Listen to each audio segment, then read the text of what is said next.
Hi, thanks for tuning in today to Travel Talk with J-Hen, and I'm Johnny Henderson with J-Hen Travel and Services. Blaze Griffin back again. And we have a guest here with us today. LaFrederick Burns. LaFrederick Burns is going to be talking to us in a moment about a trip that he recently went on. But before we even get started, I want to let you guys know to hit the subscribe button below and subscribe to my YouTube channel, J-Hen Travel and Services, so you can be up to date on all of my travel talk interviews and to see tours of upcoming travel destinations and just to be in the loop of everything that we have going on. So today we're just going to jump right in with Fred, and he's going to let us know. So what trip are you going to be talking about with us on today? I took a cruise on Royal Caribbean Independence of the Sea. It was a 4-day cruise to Cozumel, Mexico and back. Okay, and then when did you take this trip? This past January 4th through the 8th. Okay. So a wintertime trip. That's a good getaway. That's a good getaway. Okay. All right. And what led you to your decision to pick a cruise on the Royal Caribbean? My first cruise was Carnival. I really didn't care too much for the food at the time. Okay. So I wanted to try something different. So I went with Royal Caribbean. And I have another cruise coming up with Celebrity. So I'm just going to keep trying all the different cruise lines until I find one I really like. Okay. Was food better? Food was a little bit better. They did have different specialty every night, so to speak. Like one night was Mediterranean, another night was Indian, another night was Italian. So every night they touched on a different culture. Okay. All right. So Fred is stepping it up here. He's starting with Carnival, jumping up to Royal Caribbean, then he's going to Celebrity. Fred, he's doing it big out here. Who knows? So where he's gonna go next? He's moving into the luxury cruising, coming from the party level, going on up. So started from the bottom right here, So tell us a little bit about your the cruise ship that you were on. It was the Independence of the Sea. It's about 14 decks. I was on deck 2. It was actually one of the biggest ships in their fleet at the time. Okay. They had the Royal Promenade on the 5th deck, which included obviously guest services, excursions, the next cruise booking place, and then they had the specialty shops like that, a cafe latte place, that is Pizza Parlor, Ben and Jerry's, Michael Kors, and then a couple other duty-free shops. Okay. All right. And like, what type of nightlife or anything like that was on the trip? Like, did you have fun, clubs, bars, casinos, anything like that? Yeah, they definitely had a casino. In the casino at cruise day or at sea days, they had drink specials. If you had to say, was it large or small, casino-wise? Casino-wise, it was definitely smaller than the casino on the Carnival cruise I was on. So, but they had specialty drinks every day in each bar. You remember what your favorite drink was? I actually didn't drink as much as I had planned on, okay. But I'd had the mimosa for $2. I mean, who's gonna leave a $2 mimosa? Okay, wow. And then the first day that when we got there, you go up to the cafe or whatever. In this case, it was called the Windjammer Cafe. They had a guy walking around with Bahama Mamas for $10, so that wasn't too bad. But then, they had bars all over the place. I think the pool deck 11 had probably 5 or 6 bars alone. So plenty to drink. Okay, wow. And so you went for the food. So what were the food options like on this Royal Caribbean ship? Honestly, I went to relax. Okay. Okay. It was negative 2 degrees when I left here, so anything above 2 degrees is better than being here. Getaway to get away from this Milwaukee weather. Right. Trust me. So I primarily went to relax, but the food was a little bit better. It wasn't dried out chicken tenders the whole weekend. But they definitely had a burger bar every day. Breakfast was pretty much the same: pancakes, waffles, the eggs, and obviously serving that many people is not going to be real eggs. It's going to be powdered eggs or the egg substitute stuff. So you got to always doctor that up with some cheese and some black pepper, regardless of what ship you on. So, but the food was a little bit better. Definitely ate as much as I possibly could. Okay. And then what was the dining options? I know most cruise lines have the early dining, late dining, my time. Does Royal Caribbean offer my time dining? They have my time, and then I think they just had like a regular. For those of you that don't know, my time is basically whenever you want to eat, go eat. Basically, right. Yeah, you just pretty much don't have to have a reserved time. You can just walk in and then you get seated wherever there's space at that time. Versus if you like a little more structure, you might pick a early dining, late dining, so you can go in and have that same wait staff waiting on you throughout the whole cruise ship. But some people like to just be on vacation and show up whenever they feel like showing up. And so, which option did you go with? We went with My Dining, Okay. but we even with My Dining, they still allowed you to go make appointments if Okay. or reservations if you wanted to. Okay. So for my birthday, we did actually make a reservation, and the entire weekend we still had the same wait staff. Oh, and did they have 24-hour like food places, like pizza places, Yeah, salad they bar, did. anything like that? Yeah, they definitely had 24-hour. The cafe and the pizza place on the Royal Promenade was open 24 hours. Okay. And were those included with just your normal fare, or was it an extra fee to eat at those places? The pizza place was included. Okay. The cafe was not. Okay. Okay. And what about room service options? Was that a free on this trip, or was that something you had to pay extra for? You had to pay extra. I think it was like another $3 for each time they came. Okay. All right. And then what about any activities that you saw on the ship or that you did? Well, they the one activity that I wanted to do, but because of my size, I wasn't able to do was rock climbing. Oh, they did have rock climbing on that yeah. ship. Wow, that's Yeah. awesome. They had rock climbing, and unfortunately, they didn't have a harness big enough for me, so Okay. I couldn't do it. And actually, honestly, Get it right, y'all. Everybody likes to rock climb, not just skinny people. Come Right. on now. And to be honest, the harness that they had, I could have fit in it, but they wasn't trying to put it on me the right way. Okay. So it was kind of a little biased thing, but I was on vacation. I wasn't trying to get upset about anything, so I didn't press the issue. They just told me that it wouldn't fit, so Okay. I just took it off and found something else to do. Okay. And so was that an additional fee or was that included? The rock climbing was included. Pretty much the only activity you really had to pay for was the boogie board surfboard thing. Oh, they have Okay. boogie board. Wow. Explain to us what the boogie board surfboard. During certain times of the Options. day, they had I forgot what it's called. It's like a Like a wave pool. yeah, like Something a wave pool. And during certain hours they would do boogie board where you're on your knees, Okay. and then during certain hours they do surfboard where you're actually standing up. Okay. And that was like another $120 per person. Okay. So I'm like, I was willing to try something different, but I'm like, okay, do I really want to pay that kind of money to hurt myself? Gotta have confidence. You gotta have confidence. So for anybody that likes to hang 10 or anything like that, there you go. Boogie boarding and surfing. Okay, so how were the lines for the boogie boards and surfing and the rock climbing?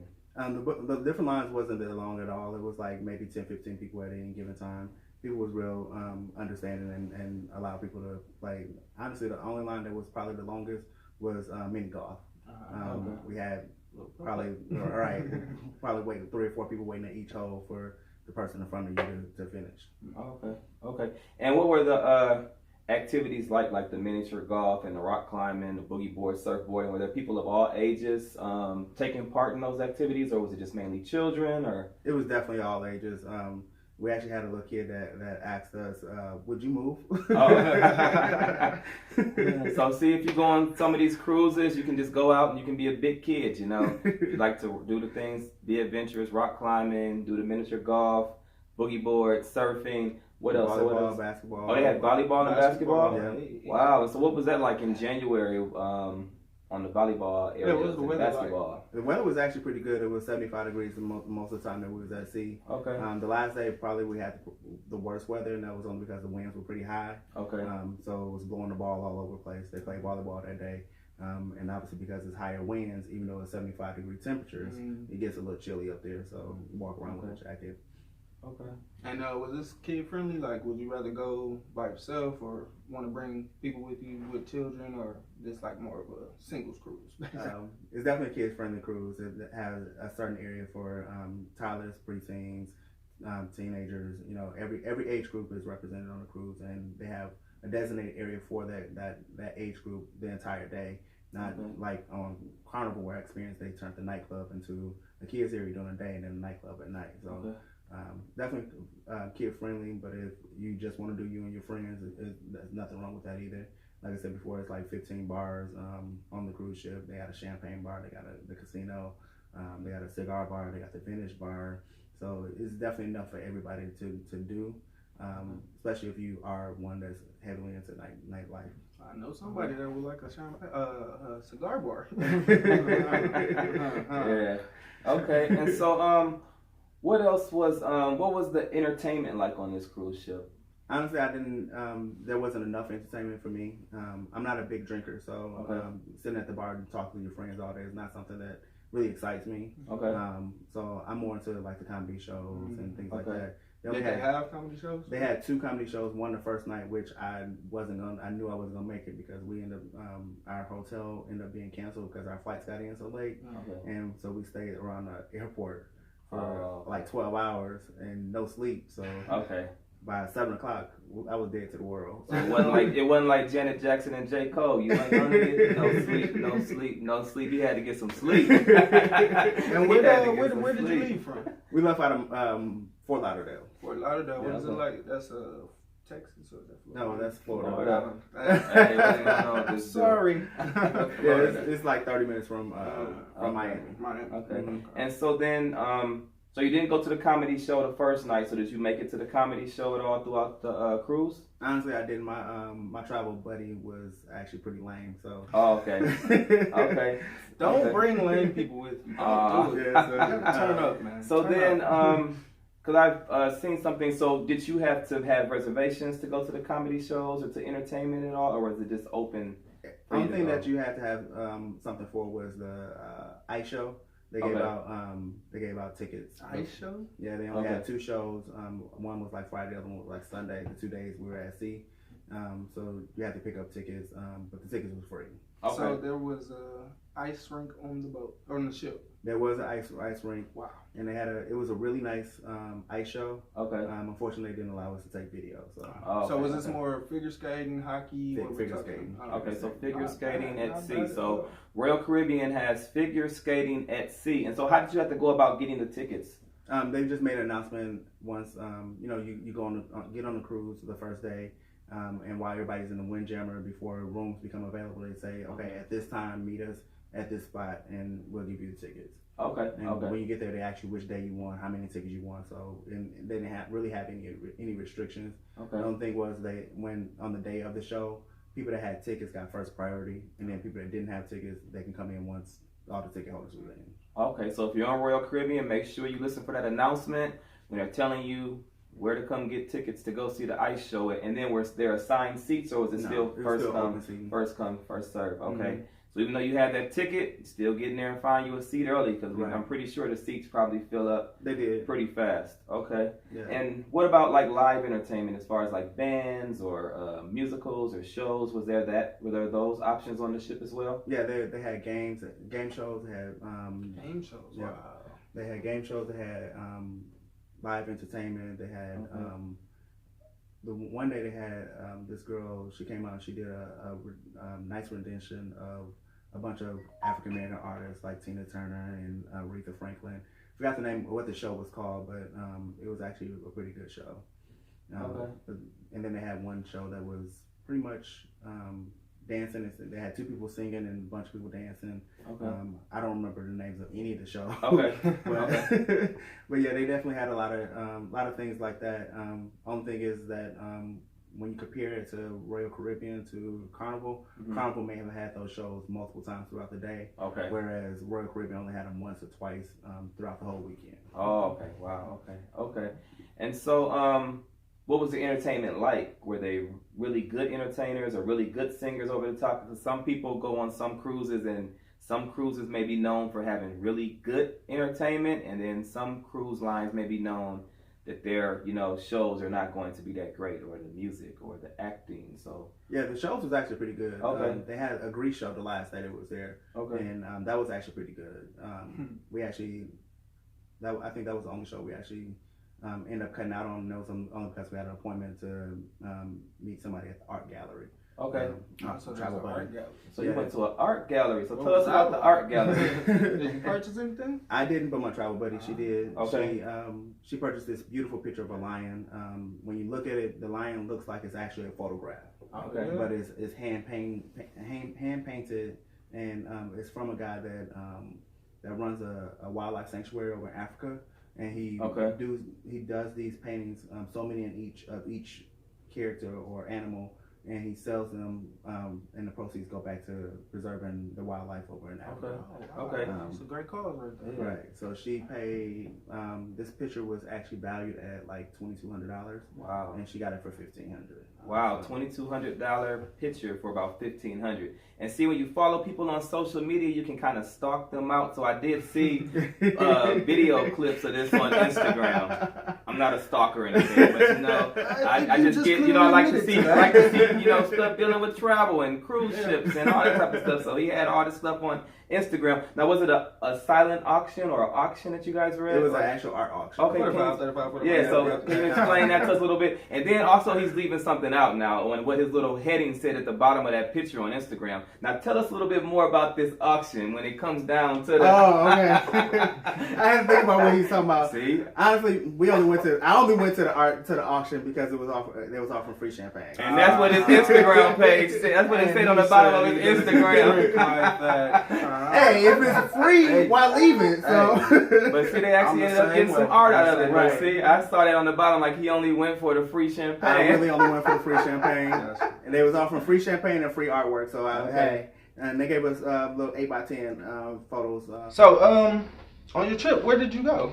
It was a cruise to Cozumel, Mexico. We sailed about 6 miles off the coast of Cuba, so we was able to see a little bit of Havana from a distance. Okay. So that was pretty nice. And then we docked. The first day we left Thursday. That was obviously at sea. Friday was all day at sea. Saturday was the day we docked in Cozumel. So you get off in Cozumel and you pretty much right there in the port area where they got all these different shops and everybody trying to hustle you out of your money. Yeah, I know all about that. And we went on an excursion, so we had to meet the excursion people right there by the main entrance. And where did you go on the excursion? We went to the chocolate and tequila tour, so we got to see the Mayan Chocolate Company, and we was able to see them actually make chocolate, and they gave us a sample. Was it as good as I think it is? No. The sample itself is not as good because it's not as processed as the chocolate. It's still a little bitter and whatnot. It's still bitter and it's still real gritty because they are actually grinding the cocoa nibs right there in front of you. Oh, okay. And then they gave us a chocolate drink sample at the end, which was really more a watered down chocolate. So that wasn't really good either. Okay. But they did have a chocolate bar at the okay. end. And I know y'all would have loved that. Okay. Oh, okay. I get it. I thought you meant a chocolate bar. No, they had a chocolate bar. Oh, okay. I had a chocolate lover, so he would have I loved would have fell in love. I probably would have never left. Yeah, at that rate too. $5 martini, chocolate martinis, and pina coladas. I don't drink martinis, but I would have drunk one that day. Yes, sir. Okay. And then they had a gift shop where you can buy all the actual processed chocolates, and they had samples of that, and that was actually. Do they let you bring that back to the country? Because I know sometimes you got to run stuff through customs and whatnot. Some stuff they don't allow back. Yeah, a couple people did buy chocolate bars, and you can bring them back. Obviously, you don't want to buy in excess, simply because they are gonna melt and probably. Yeah, not only melt, but between U.S. Border and Customs Patrol and TSA, it's gonna be damaged. It's gonna be beat up. It might not even make it back, depending on if you get the right TSA agent. Somebody might be hungry. Right. Miss lunch. But I did when in the port. After we left the chocolate factory, we went over to the tequila factory, and he explained that real tequila is made from the agave plant. And he showed us the actual agave plant, and he said it takes like 10 years for one of those to grow. Wow. Before they can actually use it. Wow. And then we did sample different tequilas. Okay. And he did offer us to buy different tequilas. Okay. But at the price that they was charging, no. Okay. Okay. For the white and the dark tequila, the authentic Mexican tequila, they wanted $130, and that was after excursion discount. So, okay. Wow. So yeah, So that you stayed just in imagine what it would have been without the excursion. Right. Okay. And so how long was this excursion? It was about 2 hours. Okay. Was that the only one you went on? That was the only one I went on because the way, honestly, I was just talking to a friend about this. I think the way they set up these excursions, the way they do, so you purposely cannot do more than one because the times always conflict. It's like this one is 4 hours, this one is 2 hours, and it never lines up that you can do one back to back. So After we got back, we just kind of walked along the main strip there. They was pretty much selling the same stuff out there that they were selling inside. Okay. And then we saw a couple little beaches that we wanted to go sit on, but we couldn't because we couldn't figure out how to get in their gate or whatever. Oh, okay. So we found this little scuba dive shop that their gate was actually wide open. Okay. So we went in there and we just had a seat, put our feet in the sand for a little bit, threw some little water on us, and say we actually got into Mexico water. Well, if you ever go back to Cozumel, let me suggest going to Party Beach. That's where I went. Wonderful time. Okay. Beautiful water, everything, and they have literally everything you need. Okay. Anything you want, you will find. Okay. Just for future reference, if you ever make it back. Yeah, I do plan on going back. It was definitely nice. It was a hotel right across the street that we looked into. Oh, yeah? That was probably like $60 a night. So Okay. we're definitely looking to going back. Okay, wow. Yeah, and I've been to Cozumel, Mexico twice, and the first time I went, I did a all-inclusive excursion to go to Paradise Island, and so that was a nice experience. They had all you can eat, all you can drink, and they had the beach right there. You just had to ride a ferry for maybe 30 to 40 minutes to get there. And then my last time in Cozumel a few months ago, I actually did ATV riding. So that was like awesome through the jungle. It was a 2-hour ride through the jungle. We found someone right there at one of the excursion shops that was able to hook us up with that great deal to go on that excursion. That was actually the other excursion that we wanted to do. Okay. But through Royal Caribbean, it was like a 4-hour excursion, and it started like right in the middle of the tour that we was on, so that's why we couldn't do it. Okay, all right. And then did you have another port after Cozumel? No, Cozumel was the only port, and then we did another day at sea, and then we got back Monday morning. Okay.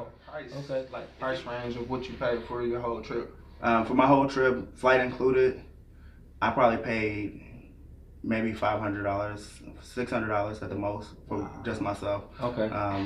Wow. The room itself was like, I think the room was $600, and we split it in half. And then I got a good price on flights. Leaving out in January, I found my ticket on cheaptickets.com back in August. So I got it for $189 with the different site fees. It came up to like $203. So, wow. And then I left out of Chicago instead of Milwaukee. Okay. And even with that, that was actually not too bad because getting from Milwaukee to Chicago, can be a task in itself, especially rush hour traffic, and you gotta figure out where you're gonna park your car and things like that. So to save a lot of those headaches, I just used the Wisconsin Coach shuttle, which go from Madison to O'Hare for round trip was $50. Okay, wow. And so you took it out of Milwaukee? Yeah. Okay, wow. And so here we have to worry about snowstorms in January and ice storms and all that trying to get to Chicago. But once she gets down there to Florida, I guess in January it's clear sailing. Pretty much it's the perfect time for you to try to get away. Winter time in Wisconsin is the perfect time to try to get up out of here. And unfortunately, Florida had a bad was it weather. during a hurricane or? No, they got Tallahassee got snow the day I left. Wow. So down in South Florida, their temperatures was even low. When I landed, it was 43 degrees down there, which is like 2 degrees to them. Okay. I could only imagine. We had a bad Uber experience, and while we was waiting on another Uber, we saw people walking down South Beach with big old triple fat goose coats on. Wow. So, meanwhile, I'm in a hoodie, like, dude, let me get to the cruise ship. It's warm. Okay. Right. So, is there any advice you would give to anyone that's thinking about sailing on a Royal Caribbean cruise or doing a short cruise with Royal Caribbean? I would definitely say if you're going to celebrate a birthday or anniversary or anything, definitely let them know because they do try to treat you a little bit better. Okay. They put this big Bon Voyage decal on my door. Okay. They made me a birthday cake out of tiles. Wow, that's really nice. And then they, unbeknown to me, they actually told the wait staff that it was my birthday. So on Saturday, they came to my table and sang happy birthday to me. So that's really nice. That's really nice. And then they gave us, between the two of us, they gave us $10 in slot play at the casino for my birthday. So free money. Right. I turned the $10 into $30. Free money. That's cool. They basically paid for our Uber back. That's cool. Gotta get out of here. The other thing I would recommend is that if you are going to Uber from the airport, definitely check out your options as far as getting from the airport to the port. Because we flew it was cheaper for us to fly into Miami and sell out of Fort Lauderdale than it was to fly into Fort Lauderdale and sell out of Fort Lauderdale. So obviously getting from the airport to the cruise port can present its own challenges. with the different cruise lines, usually it's like $15 if you're selling from you flying into Miami and selling out of Miami, or flying out into Fort Lauderdale and selling out of Fort Lauderdale. Okay. But if you're doing the vice versa, flying into Miami, selling out of Fort Lauderdale, it's like $30 per person. And then they do have these different companies around the airport that offer shuttle services, but those can be more pricey. Okay. You can either set it up through Royal Caribbean or whatever cruise line you're going through and save a couple dollars, or you can take a cab, which we know, but just from our local cabs, can be pretty pricey, or you can do Uber. We chose to do Uber, and I typed in Port Everglades, which is where we're selling out of. Okay. And the address in the Uber app was wrong. So we ended up selecting a shared Uber option. Didn't even know that existed until I got down there. Oh yeah, it is. And then because the address was wrong, it's partnered us with somebody that was staying in a hotel in South Beach. And we went into downtown Miami, and the guy didn't speak English, and he was trying to drop us off at this construction site that I guess used to be Port Everglades, I guess a bar or a restaurant or something. Oh my God. So no bueno. Yeah, that's like two opposite ends. Like that's a long distance. Yeah, so eventually we got the guy to comprehend what we were trying to tell him when we said take us to their hotel. Yeah. And as soon as we got to their hotel, we all just jumped out, and us and the couple that we were with, we were all glad that we all got someplace safe, because they was on the same page as us. You're not just gonna drop us off at a construction site and say here you are.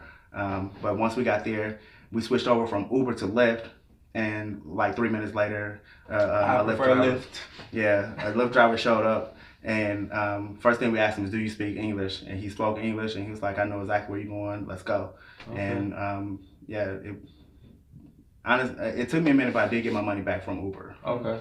So that was a challenging experience. It kind of left a bad taste in my mouth about Miami, but the upside to that was I wasn't really planning on driving around Miami, but because of this experience, I got to see a little bit of Miami and see what it was like, and literally almost everything down there is surrounded by water. Okay, all right. And so, what was the feel like on Royal Caribbean? Because we know some ships are known as the party ships, some ships may be known as the more luxury style, relaxing ships, some ships are known as the family ships. Some ships, a lot of times, some cruise lines are known as multi-generational cruise lines, where you can have grandma, aunt, kids, aunts, uncle, parents cruising. So what was the feel like on the Royal Caribbean? Honestly, I would say it was more like a mixed feel. Okay. Because you definitely had your families there. It depends on where you were on the cruise ship at the time. Okay. And it also depended on the time of the day. Like when the night of the captain's dinner, he did a captain's reception in the Royal Promenade. So obviously during that time, the Royal Promenade was packed with people. Everybody down there for more free champagne. Okay. Seems like they give away a lot of free champagne. Right. And then if you up on deck 11, where they had all the swimming pools, or deck 12 and 13, where they had the basketball court and more lounge areas, the track. Then those areas you feel like it's more family, because you see all generations running around, even with the bars open. Sunday night they had the football game going, so you definitely had everybody out there, from the little tyke to grandpa watching the football game. So, did you run into any Packers fans? Honestly, I didn't pay attention. Were they showing everywhere? Were they showing the football game on like the big screen on the deck? Big screen. Okay, definitely on the big screen. That's awesome. So the people that was on the cruise to watch the different movies, they was a little disappointed during that day. Hey, they warned you. Yeah, football season. Right. Okay. But definitely, and then of course in the cafes, you see every generation. There was a couple of kids I wanted to snatch a little knot in and whoop on myself. Hey, I had to leave. I had to send Uncle Fred back home. Okay. And just let Fred relax. Yeah, relax. You're on vacation. You're on vacation. You gotta relax. You worry about that when we get back home. Right. Take it out on somebody else. No. Okay. Right. All right. So we thank Fred for sharing his story with us. Nobody. When you're on vacation, try to relax. We know things do happen on vacation. They can get all of us, a little on edge. If our reservations are messed up, or we're not getting the service that we really want. Somebody doesn't understand what you're saying when you're trying to get dropped off. Right. Man. So, but we thank Fred for sharing his story with us today. And do you have your next cruise booked for the celebrity? Yeah, my next cruise is on Celebrity Cruise Line. It's gonna be November 15th through the 19th, and this is gonna be a family cruise. Right Okay. on my birthday. You might yeah. see me. You never know. This cruise is going to the Bahamas, so yeah, this will be you my really second might see time to the Bahamas. Okay. Hopefully this time it's not raining. Hopefully Okay. this time I get to see more of the Bahamas. It's my sister, my niece, and her granddaughter's birthday, so we're all gonna go and Okay. have a good time. Okay, so that's what's up. So hopefully, you know, later on in the year, Fred can come back and tell us what it's like to go cruising on a luxury cruise line like the Celebrity, you know, when you're doing it big time. And then he can come back and tell us everything about the Celebrity cruise. So I just want to thank you for tuning in to Travel Talk with J-Hen. I'm Johnny. Blaze. I'm Fred. And as always, remember to hit the subscribe button below and be Hit the like button too. Oh yeah, hit the like button, give us comments. You know, if you have any questions for Fred, you know, you can comment below. If you have any questions for me and Blaze, leave comments below. As always, until next time, keep traveling, stay traveling. Peace. All right.